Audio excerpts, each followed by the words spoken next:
Folks, Mark Elias here with New Albany Realty. Today we are here with Brad Crump from Quality Home Inspections. Brad, welcome, my brother.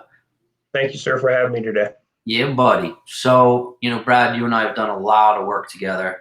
What are you seeing these days with home inspections? Is there any common thread that you have been seeing a lot of the same thing? I know, like, for instance, CSST lines. Tell people what is that and why does it come up? Yeah, that is one of the common things we're seeing. The CSST lines stands for corrugated stainless steel tubing. Basically, the short of it is the type of flexible gas line, usually coated in the yellow exterior tubing. It's not rated for lightning strikes, big power surges. So essentially what you need to have done is you need to have your gas lines bonded or grounded off. Very simple, easy procedure. I think it was around 2005 we realized this was an issue. So they still use them in new builds today, and they just ground or bond them off, as they build the house. Usually, from what I've been told, generally costs about $150 to $300. Got it. And as a homeowner, you're in a unique position, and then people are trusting you to look through their homes. What are the limitations of being a home inspector that you can't simply observe? I mean, you can't see everything. Yeah, that's a great question. It's not a destructive inspection, right?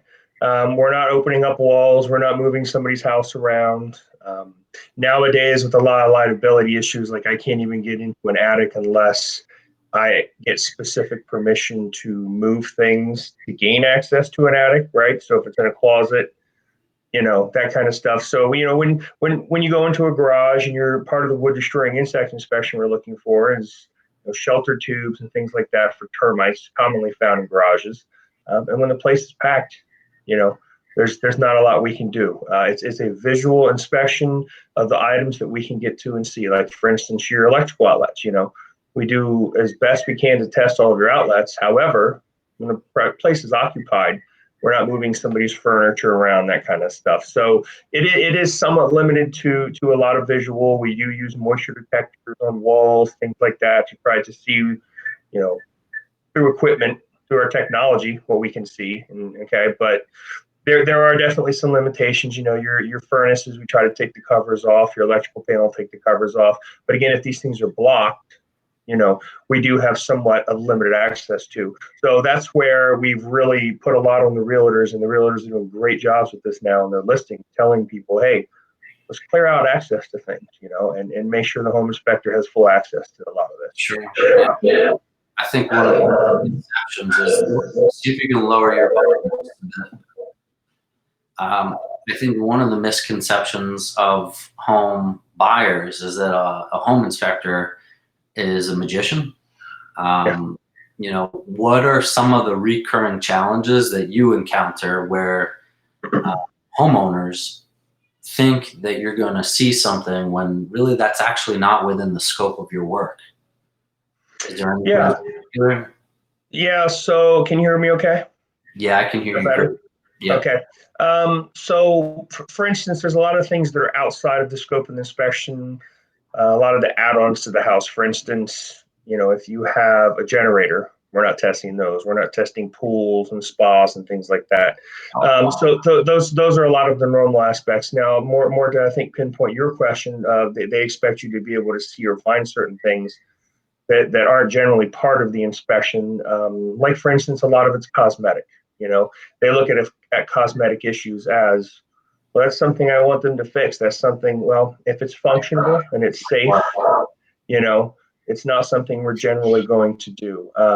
Like one of the big things we run into is drain lines running out from the house, right? We're not scoping drain lines.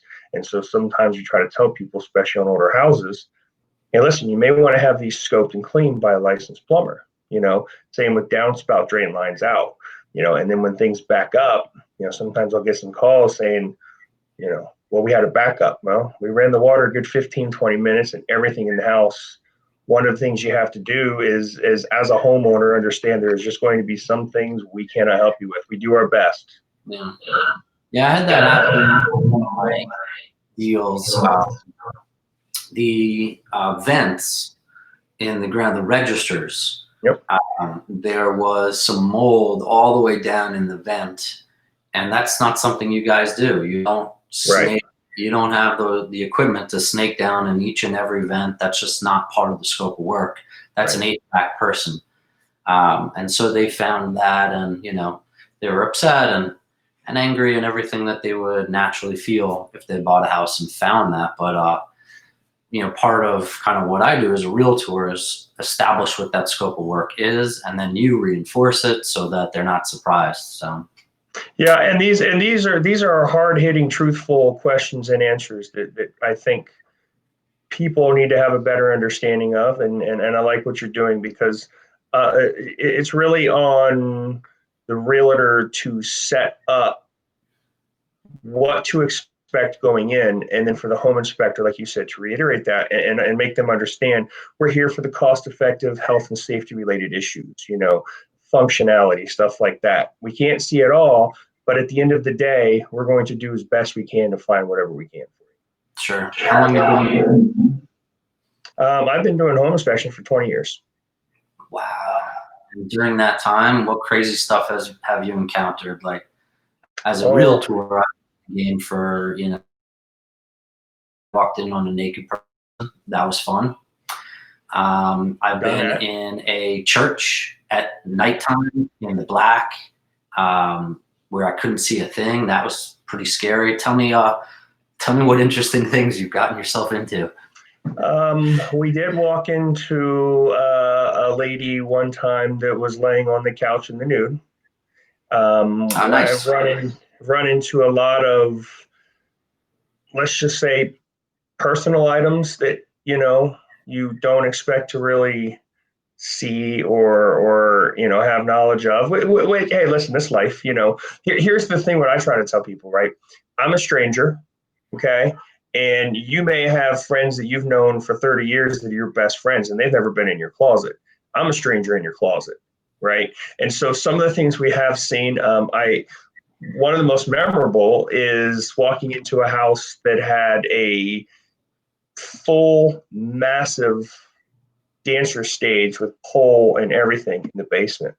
And come to find out that she was giving lessons, teaching lessons. That was Oh, what her job was. oh, that's actually For dancers, yeah.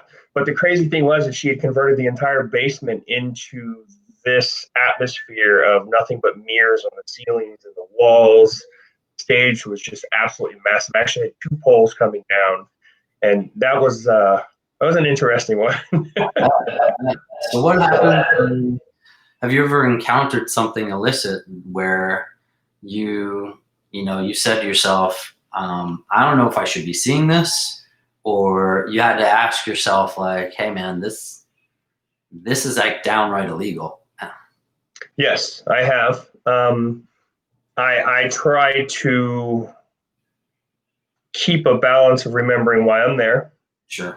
I have run into illegal stuff. I've run into not just drugs, paraphernalia, but drugs. The thing that gets me the most is somehow the conditions of the house, the way kids live, the way kids are put into certain positions to live. And it's not me to judge on how people live. However, I do have a tendency as a human to look at a situation and say, this is not right. Kids should not be living like this.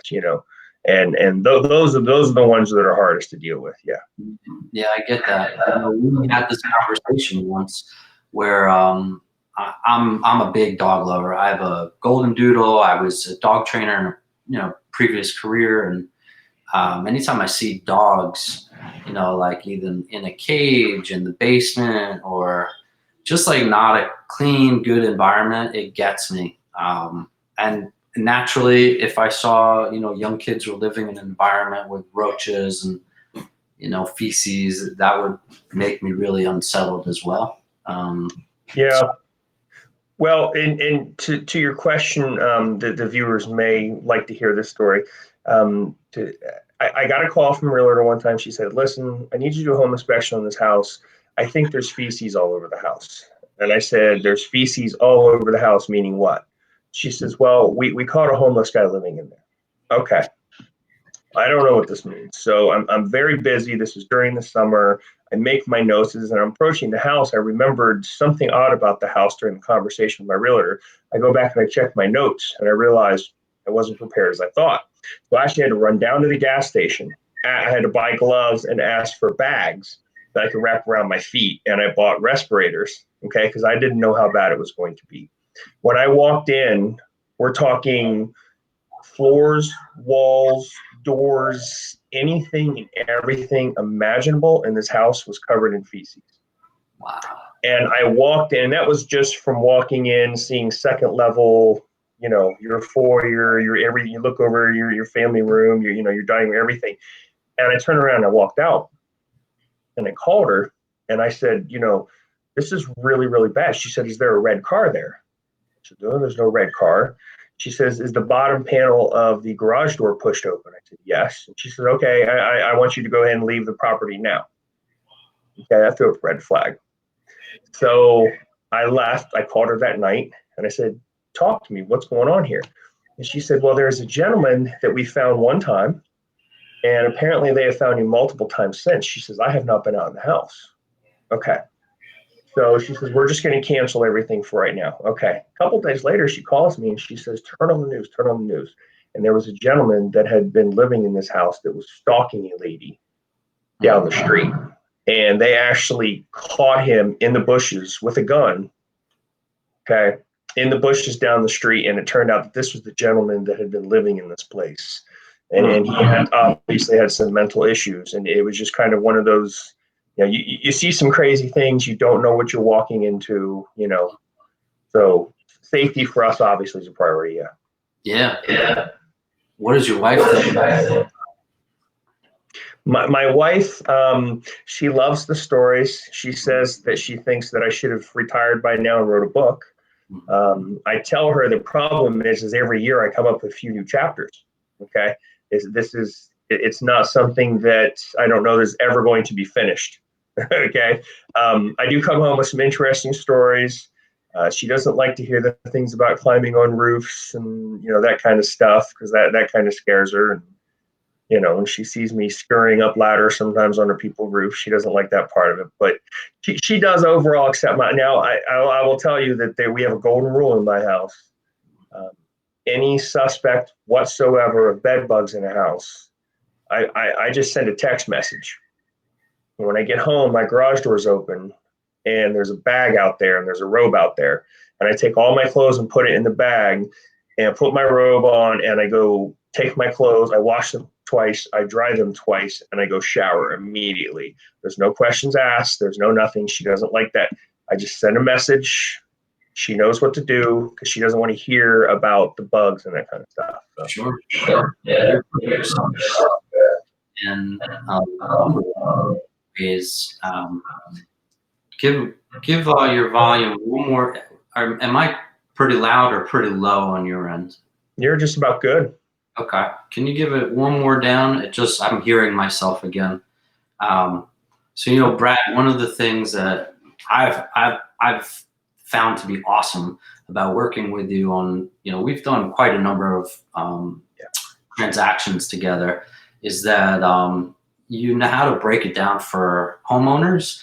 Mm-hmm. Kind of like critical, something to keep an eye on, really not something you want to be too concerned about. Yeah. Now that's not verbatim, but you break it down in levels of severity. Right. Many people, and myself included, before I owned a home, before I was a realtor, I didn't know my ass from my head when it comes to the house stuff. Right. So I think a lot of people find that to be really helpful. And then, I can take that information and kind of go deeper with them in identifying costs, scope of work, things like that. But that's one thing I really appreciate that you do when we're working together. And I appreciate that. And it's good feedback because that's what I really try to do. And here's what I try. You've heard me tell your customers this. And if I could express this to anybody, if you're ever looking to do a home inspection, there's three real reasons you want to have this done. And everybody says, well, I want to know what's wrong. Of course, that's the main reason. But I think it's also fair to point out what's right. It's not always about doom and gloom. I mean, listen, if I could tell your HVAC is in good shape and your roof's in good shape and your foundation and your water tank and your electrical, that's good, right? So, and then I think the third reason is education. And I think you need to be educated on the things in your house. You need to be educated on what's a priority. And sometimes I see, I don't have a problem. I tell people I don't have a filter, right? Because you're paying for disclosure. I'm going to be very straight with you about this stuff. And if I think this is something as a homeowner you should be able to handle, because this is basic home ownership, that's what I'm going to tell you. Now, whether you choose to pay to have somebody do it or not, that's fine. Okay. But if you can't disconnect the downspout and clean it and hook it back up, if you don't want to take that challenge on, I get it. Right. But that is something highly different from trying to get up and replace a roof, right? Or do a roof repair or something like that. So I really try to break it down, like you said, into categories of, listen, if you're going to be a homeowner, these are the things you need to be able to tackle.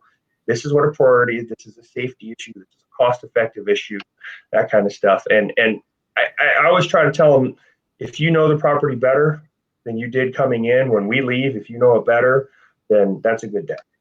Got it. What are the major elements that you look for? I know what they are, but why don't you share what the things are, the major things that you look for? Yeah. So I try to tell people, really, there's kind of a big six. You have your roof, okay, you have your foundation, you have your HVAC, you have your electrical, you have your plumbing, and then you have your windows. Windows can be a very cost-effective thing, okay? They can also allow water and dry rot and stuff like that. So those are the big six we're concentrating on. Any kind of leaks, damage, rot, mold, visible mold that we could possibly be mold, that kind of stuff.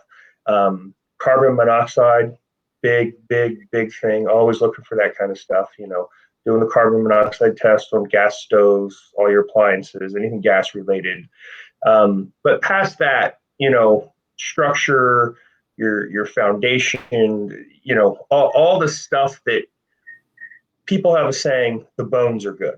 Okay, well, if the bones are good, to me, what that means is those big six items are in relatively good shape. So what are we left with after that? Well, your walls, your ceilings, your fans, your lights, your floors, that kind of stuff. We run all kinds of water, good 15, 20 minutes through the house, everything, full cycle in the dishwasher, that kind of stuff. So if you're going through and you're looking at these big components and everything related to those, you're pretty much covering almost everything. Okay. And then there are maybe certain individual items you need to go back on, like a fireplace. It's carbon monoxide if it's gas. If it's a log burner, you have to look at different things. Is it a priority? It's important. Don't get me wrong. It's very important, but if you have a crack in a fireplace that can be repaired in the back fire brick wall, or, there's a vapor lock in the gas line, I can't get it blown out to ignite it, versus, hey, listen, we have a serious roof leak with a lot of damage and that kind of stuff, So that fireplace issue may be higher on the list if other issues are not there, if that makes sense. So it kind of depends on in each and every individual house, yeah. When I walk into people's homes, because I'm just trained, my eye is looking for updates, color palette, the size of furniture. Is it kind of feng shui, and does the home flow? Is there too many accessories? What happens when you walk in people's homes, like social, like friends and family? You gotta be like, they don't like me coming over much anymore. It's hard to shut off. I mean, when you're in the real estate industry and you're driving down the road looking at houses and roofs and gutters, whatever, or you walk into somebody's house, when you're in the real estate industry, it's a completely different beast, because whether it's your house or somebody else's house, you're always thinking, right? It's not like you get to walk away from your office and go home. It's not like, okay, so it is a different beast. Now, I will tell you that most of the times, if I go over to a friend's house, they tell me as soon as I come to the door, shut up, don't say anything. That's not why you're here. I don't want to hear it. Okay. Now, when I'm approaching somebody's house to do a home inspection, when I pull into the driveway, it's not out of the realm to find 6, 7, 8 things that I see as soon as I get out of my truck before I even go up and unlock the door that I know I'm going to have to write up. Right. So I don't I don't necessarily see the beauty of a house. I don't necessarily see the feng shui. I don't see the layout. I see, people ask me about colors. I have no clue. I'm the worst person in the world when I ask about colors. Does the sink have a leak? I can figure that out for you. Got it. Awesome. Yep. Well, people can check you out online. The company name again is Quality Home Inspections. Brad Quality Crump. care home inspection. Quality Care Home Inspections. Thank you. And below in the comments where this posts, we'll go ahead and link Brad's name and his company. I highly recommend Brad. He's been great to work with, and my clients really, really appreciate him. So check him out. Definitely give him a shot if you have a home inspection to do, or if you were considering selling your home. What's a great thing to do is a pre-inspection, which actually you go and check the home out first before you even list, to see what are the big items that any buyer is bound to ask for. It's called a pre-inspection. And that's something that Brad can do for you, along with wood destroying insect, a termite inspection. And then you have somebody that you contract out radon for. I sure do. And just so that everyone is aware, what is radon? What is a radon inspection? Well, radon inspection, from my understanding in radon, and I have to be in my world particular on what I talk about in radon because I'm not officially licensed in radon. But from what I understand, your radon is a gas that comes up through the ground from your shale or limestone, something of that effect. And from what I understand, it is a cancer-causing agent. It can cause lung cancer. Okay. So a radon test is a meter that they put in your basement, in the lowest livable part of the basement, from what I understand it is. And it's a 48-hour test. And basically what they're looking for is an average. And if it's over a certain amount, then they're going to recommend that it get mitigated. A radon system installed to remove most of those gases that will take it down to acceptable levels. Okay. And if that is the case, from what I understand, that can usually be anywhere from about $800 to $1,500 is the general cost of that, I think. So it's not, something that's thousands of dollars, anything like that. So, but yeah, in the Midwest, especially in Ohio, we do deal with a lot of that. Yeah, it's something I think a lot of customers aren't even aware that that's a test. Right. There is a PA recommended threshold, which is 4 parts per million, something like that. I don't know the specific, but it's 4. So anything above 4 is considered problematic. Anything below 4. So that's something that Brad, he has a colleague that he can refer you to, and anyone that is referred to Brad's colleague for radon testing gets, I think it's like 70 or 80 bucks off. So it's a good deal. Yeah, currently right now he's running a $79 deal, and you can set it up through him. If you want me to set it up, I upsell you $1. I charge you 80 because I like even numbers. So if you want to save yourself $1, I can give you his information. But yeah, I can set all. I do the wood destroying insects at home, and I can set the radon up for you. Awesome, Brad. We appreciate you, man. Always a pleasure to see you. You always put a smile on my face. Stay safe, stay healthy, and God willing, I'll be calling you soon with our next family who needs an inspection. Absolutely, man. I appreciate you, and I appreciate your trust that you have with me and your clients, and having me on here and able to give an explanation of my world and a brief understanding of what we do. Yeah, man. Absolutely. My pleasure. All right, Thanks, man. man. I'll speak soon. All right. See you. Bye. All right. Bye.